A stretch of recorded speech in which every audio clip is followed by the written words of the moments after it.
Well, hello everyone. My name is Bastian and the lovely lady who edits this video is Anna. Say hi, Anna. So we did some research on the history of England and I'm going to tell you something about it.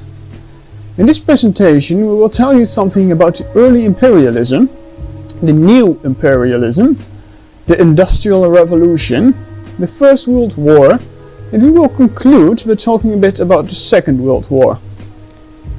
So let's start with the old imperialism. Imperialism started in the 16th century.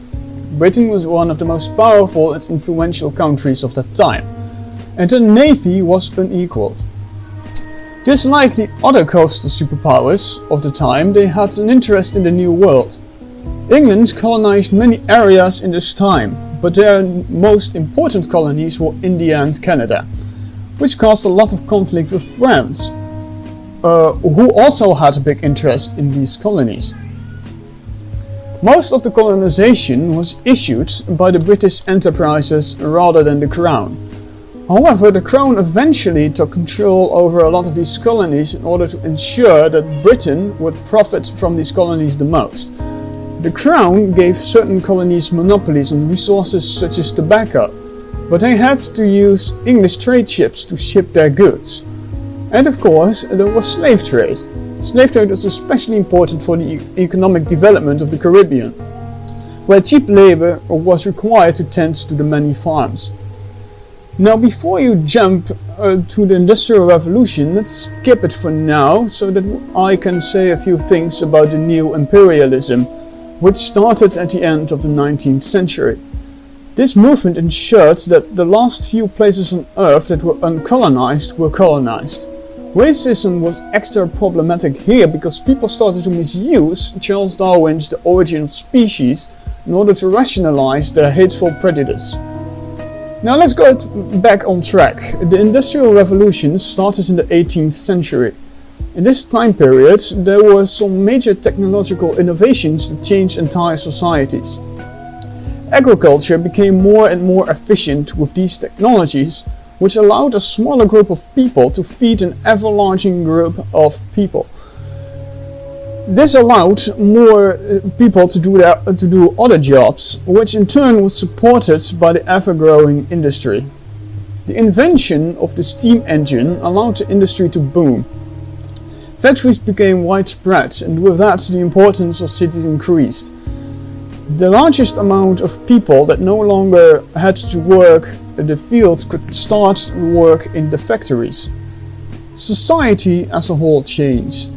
The access of food and easy labor allowed certain groups of people, such as the factory owners, to amass large amounts of wealth, while the working class just had to conform to their rules. Most people were underpaid and required their children to work in order to support their families. This eventually led to the trade union to exist, which fought for the rights of these laborers. Next up is the First World War.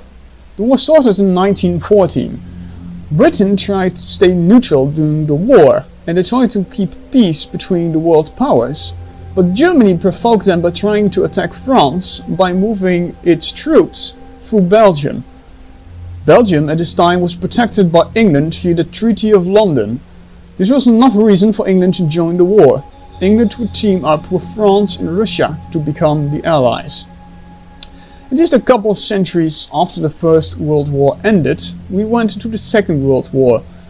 England joined the war by declaring war on Germany for invading Poland in 1939. During the summer, just a year later, the Battle of Britain started. This battle had the largest sustained bombing campaign to that date. The battle had large consequences for Germany. They suffered many losses to Britain's superb air defense systems.